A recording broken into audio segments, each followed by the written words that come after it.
da pergunta com o senador Eduardo Suplicy. Antes, porém, temos a palavra de um líder, que é o senador Inácio Arruda. Essa é a sequência. Obrigada, senhor presidente, senador Ivo Cassol.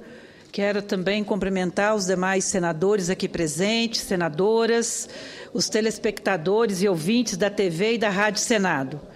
Senhores senadores, senhoras senadoras, Só para corrigir, senador da Rede, eu sou catarinense, embora o senador Ivo Cassol também seja catarinense, mas ele hoje é de Rondônia. E eu sou catarinense, Cacildo Maldaner. Sim, desculpa. Está certo. Obrigada.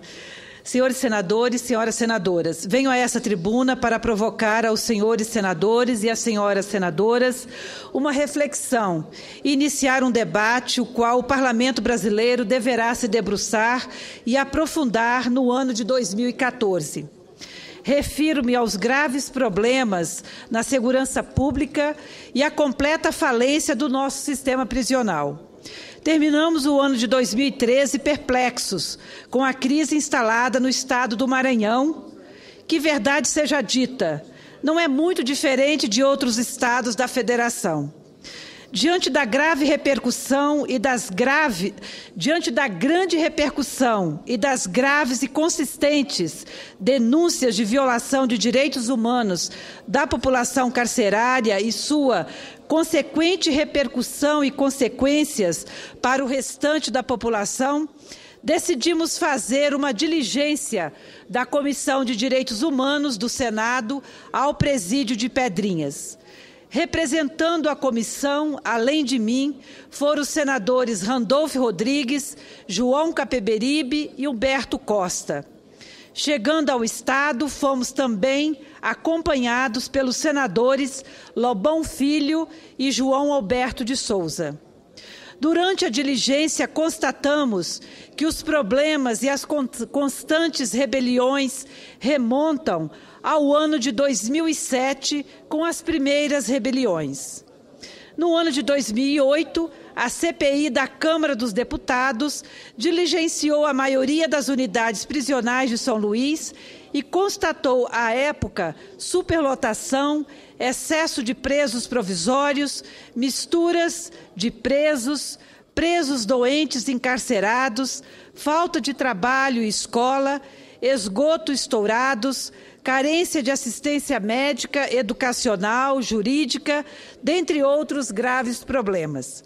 Em 9 de novembro de 2009, ocorreu uma sangrenta rebelião no complexo de Pedrinhas, que resultou em 18 mortes, sendo 3 presos decapitados.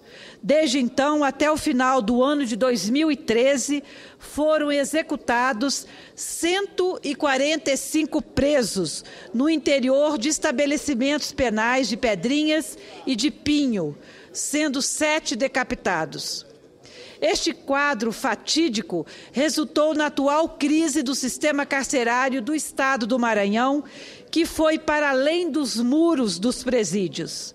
Atentados e incêndios ao transporte coletivo, ataques a policiais e demais servidores da segurança pública e comando de crimes e confrontos entre organizações criminosas fazem parte da rotina do povo maranhense.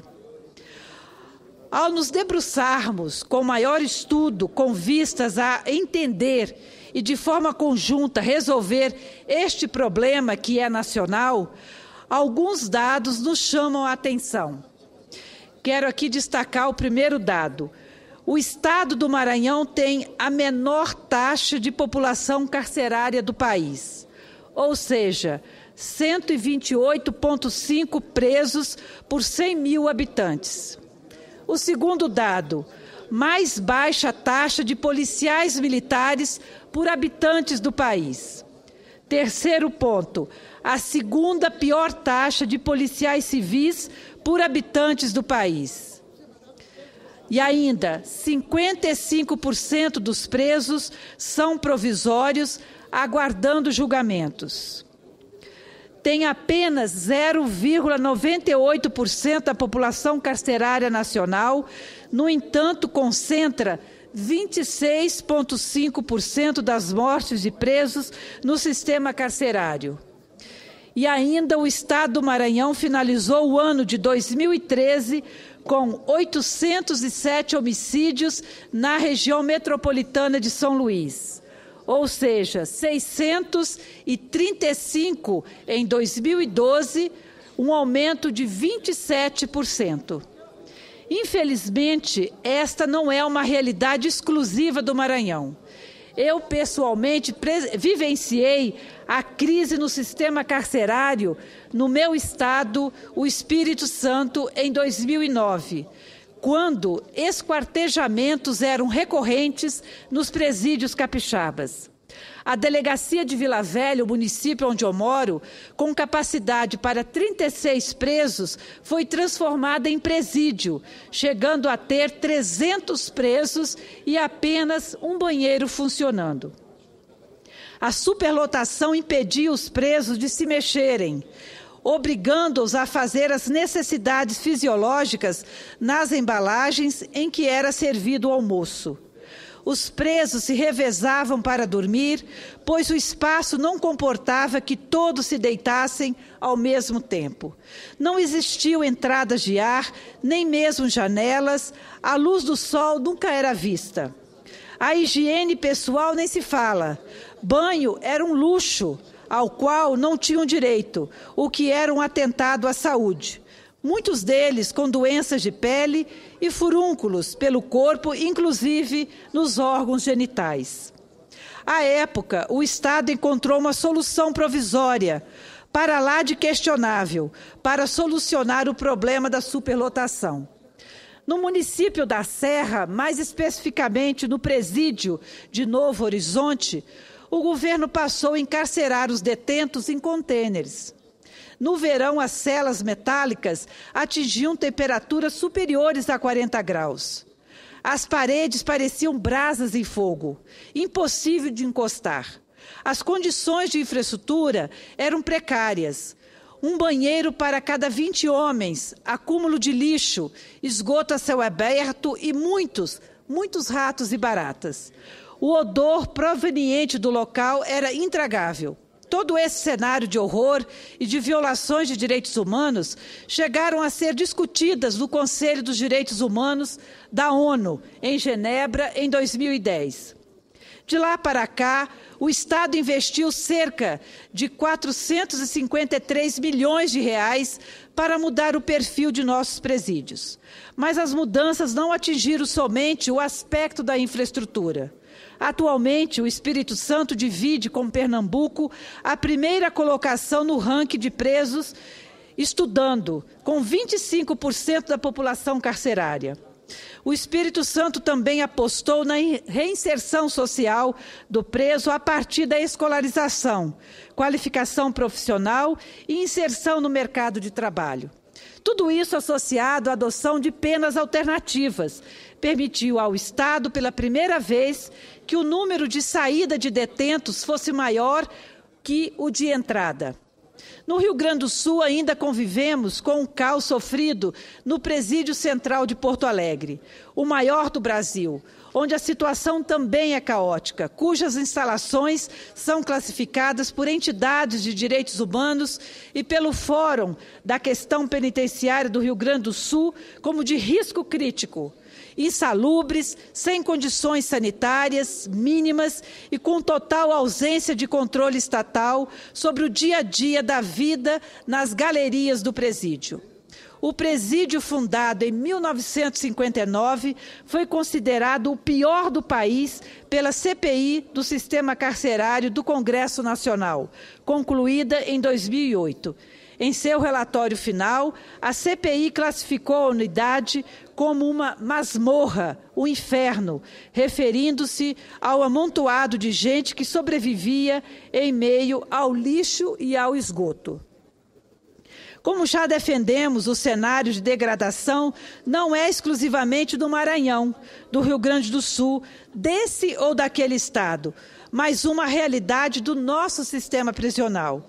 A situação do sistema penitenciário brasileiro é cruel e atentatória à dignidade da pessoa humana em flagrante violação da nossa Constituição, que versa no seu artigo 5º que ninguém será submetido a tortura, nem a tratamento cruel ou degradante.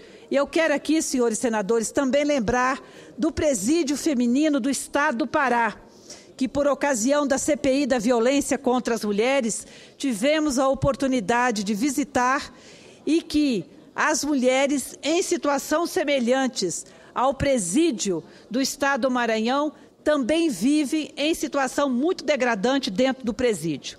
E como agravante, mulheres grávidas, sem condições mínimas de atendimento médico, pré-natal, enfim, o que assegura, inclusive, a saúde do bebê que está para nascer. É inaceitável que o Brasil continue violando os direitos humanos dos presos e desrespeitando a nossa própria Carta Magna, a qual garante amplos direitos aos presidiários, a exemplo do artigo 5º, inciso 48, que diz que a pena deve ser cumprida em estabelecimentos distintos, de acordo com a natureza do delito, a idade e o sexo do apenado. E o artigo 49, o qual assegura aos presos o respeito à integridade física e moral.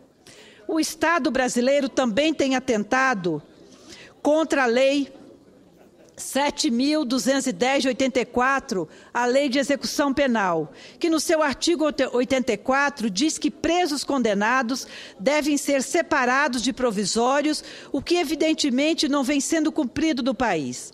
Temos a ocorrência de presos que estão sob custódia do Estado, que não passaram pelo devido processo legal, não foram sequer julgados e continuam encarcerados à revelia de seus direitos. É notório que os presídios brasileiros, senador Requião, se transformaram em depósitos humanos, que não cumprem a função de recuperar ou mesmo de minimamente possibilitar a reinserção social dos presos.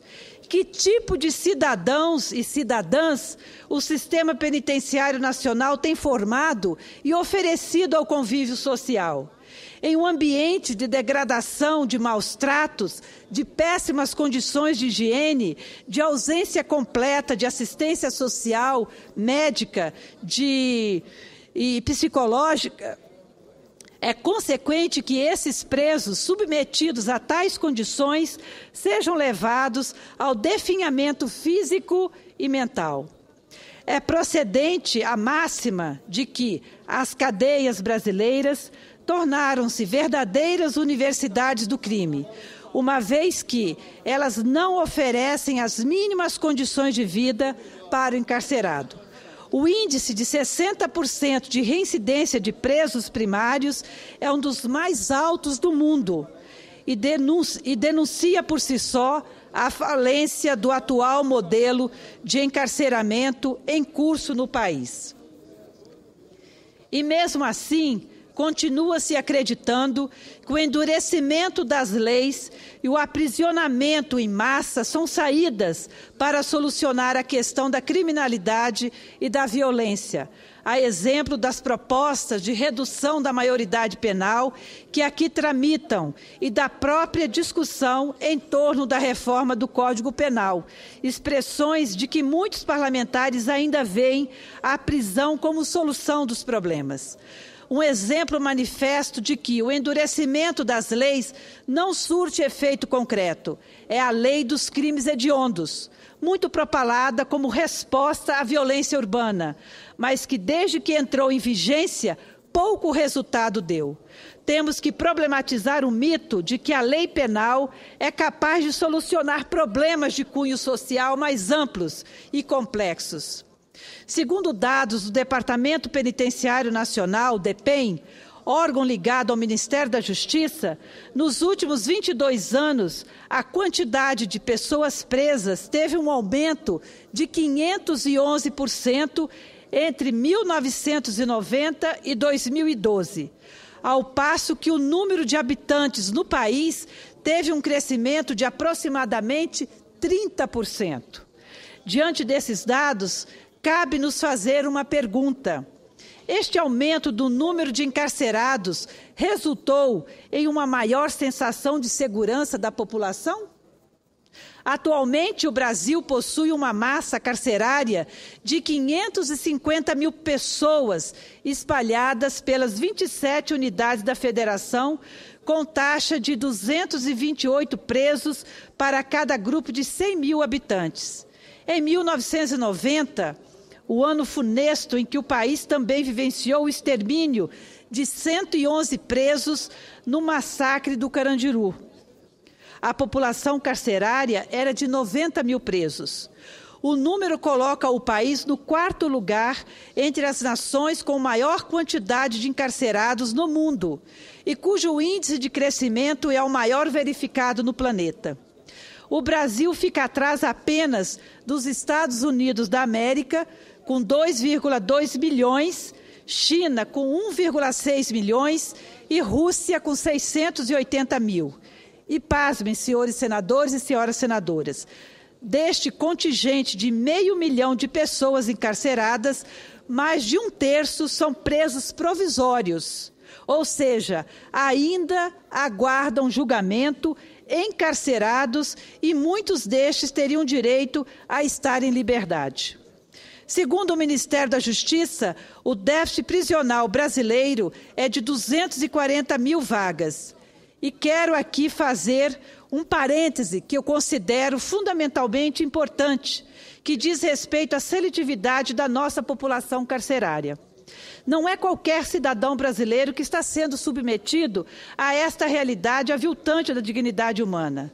É nítido o recorte de classe, gênero, raça e faixa etária, uma vez que 60% dos presidiários são negros, 58% são jovens com idade entre 18 e 24 anos e 77% não passaram do ensino fundamental.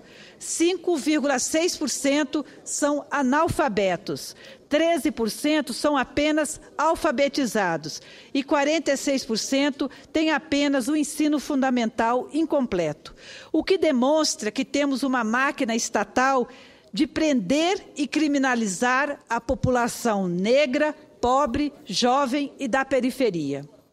Senhores senadores e senhoras senadoras, não subo a esta tribuna apenas para fazer denúncias. Senador Requião. Senadora Ana Rita, em primeiro lugar, quero cumprimentá-la pela isenção e clareza do seu relatório. E, em seguida, quero dar um testemunho de quem governou o Estado do Paraná por 3 vezes e tem um conhecimento relativamente profundo do problema. Eu assumi o governo do Estado, tomei conhecimento do problema prisional e carcerário, fiz uma projeção que pretendia resolver, pelos próximos 20 anos, o sistema prisional do Paraná. Eu determinei a construção de 12 penitenciárias de porte. A cada penitenciária construída, o judiciário lotava basicamente com os presos provisórios. Então, nós temos essa mirtácea brasileira, essa jabuticaba, que é a prisão provisória. Um relatório da Associação dos Juízes do Paraná revela que a média brasileira de prisões provisórias é de 43% dos presos. Uma boa parte deles, se julgados um dia, já terão cumprido as suas penas. E essa mirtácea, essa jabuticaba, que é uma exclusividade do Brasil, só existe aqui. A prisão provisória é necessária em algumas circunstâncias, mas ela se generalizou com essa legislação e esse sentimento de pânico com a multiplicação das notícias da insegurança. Solução para isso, construir mais presídios? Não. A solução para isso é dificultar as medidas provisórias. Por exemplo, a medida provisória poderia ser dada por 10, 15 dias e só ampliada por um colegiado de juízes e não mais por um juiz singular. Os tribunais de justiça, senador Armando, teriam uma Câmara especial para confirmar a necessidade da medida provisória. O outro aspecto é que desses 57% de presos condenados, 80% deles são de crime de pouca ou quase nenhuma periculosidade. É um marido que não pagou a pensão, é um usuário de droga, não um traficante, é um contador que sonegou da empresa em que trabalhava o recolhimento do Fundo de Garantia ou do INSS. Então, nós deveríamos criar uma legislação para forçar a aplicação de medidas alternativas. Porque os juízes não dão, ela já existe na nossa legislação e nos nossos códigos, mas não são usadas. As medidas alternativas com o agente de cumprimento da medida, como existe o agente das condicionais no mundo inteiro, atravancariam as nossas penitenciárias. O número de presos no Brasil, eu não recordo bem o dado que Vossa Excelência deu, mas o dado que eu tenho é de 446 mil presos no país.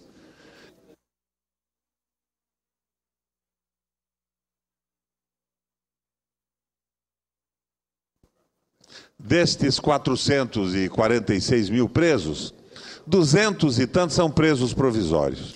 Então, o fundamental... Nós temos, senador, 550 mil presos já. Hã? 550 mil o presos. dado que eu tenho da Associação dos Juízes do Paraná, a Vossa Excelência provavelmente está examinando ou quantificando os presos nas delegacias de polícia. Eu estou falando exclusivamente os presos nos presídios. Sim. Então, nós temos que viabilizar o fim, a contenção das prisões provisórias, que são absurdas. Quando condenado, o preso já cumpriu a pena. E quando absolvido, terá ficado 3, 4 anos numa penitenciária. E viabilizar um sistema que facilite, induza ou, em determinadas circunstâncias, leve à obrigação da pena alternativa, que, aliás, acaba sendo extraordinariamente mais barata do que a manutenção de um preso num presídio em contato com o Comando Vermelho e essas coisas todas que têm surgido por aí. Uma verdadeira escola de crime. Então, na verdade, eu constato pela leitura do seu equilibrado relatório que o que aconteceu no Maranhão não difere em nada do que acontece do conjunto das penitenciárias do Brasil. Mesmo o Paraná, que com essas penitenciárias passamos a ter um sistema prisional melhor do que o sistema brasileiro. Nós tivemos rebeliões no Paraná com cabeças cortadas e tudo mais. Só não se transformaram no espetáculo político de uma véspera de eleição. Então, as medidas devem ser tomadas muito mais pelo Congresso Nacional do que com essa aloucada construção de novos presídios. Eu convidei a nossa Associação dos Juízes do Paraná, uma rapaziada surpreendentemente inteligente e motivada, para viabilizarmos algumas propostas que eliminem, de certa forma, essa quantidade absurda de prisões provisórias e viabilizem, induzam, pelo menos, as penas alternativas. Eu acho que aí nós aproveitamos a oportunidade do Maranhão para conduzir num rumo certo a solução. Obrigada. Eu quero agradecer ao senador Requião.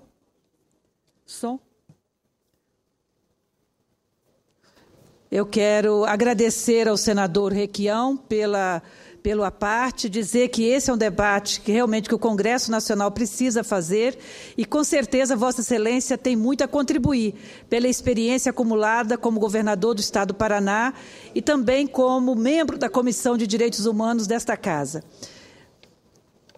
Senador Humberto Costa.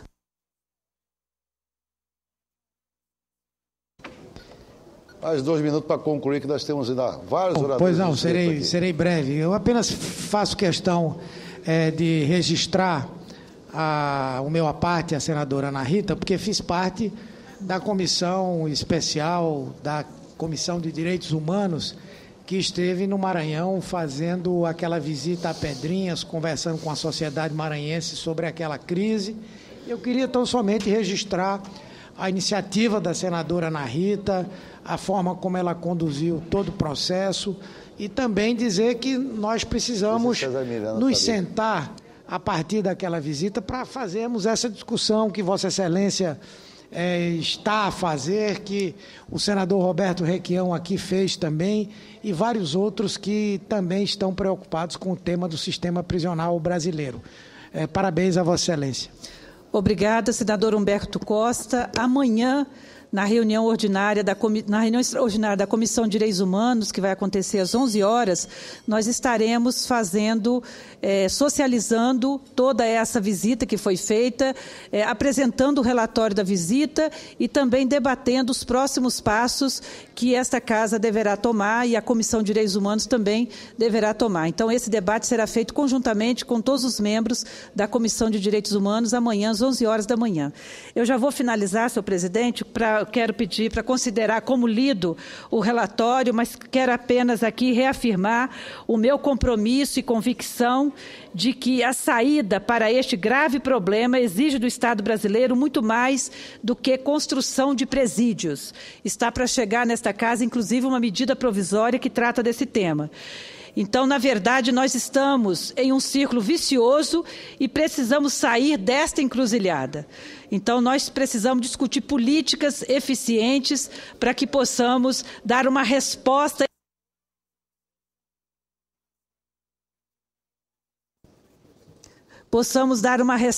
efetiva à sociedade, mas com medidas realmente que venham atender à demanda da nossa população, a demanda carcerária, respeitando com certeza a dignidade da pessoa humana.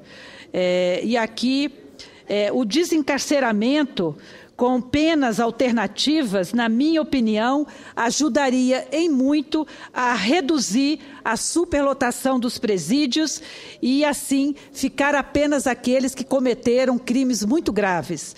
Pessoas que cometeram crimes menos graves poderiam cumprir essa pena de uma forma diferenciada, prestando serviços à sociedade e, assim, se ressocializando para que volte a ser uma pessoa séria, uma pessoa que possa conviver com os demais membros da nossa sociedade.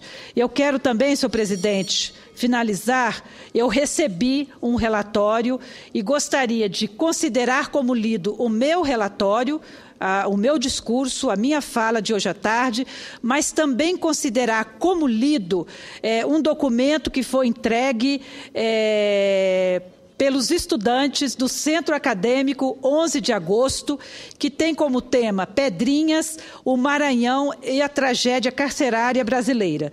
Então, é um documento escrito não só por estudantes, mas foi subscrito por diversas entidades, organizações e movimentos sociais e pessoas altamente conhecidas, respeitadas, sociólogos, professores, antropólogos, enfim, pessoas que representam a academia e que são conhecidas nacionalmente e pessoas que têm todo o nosso respeito.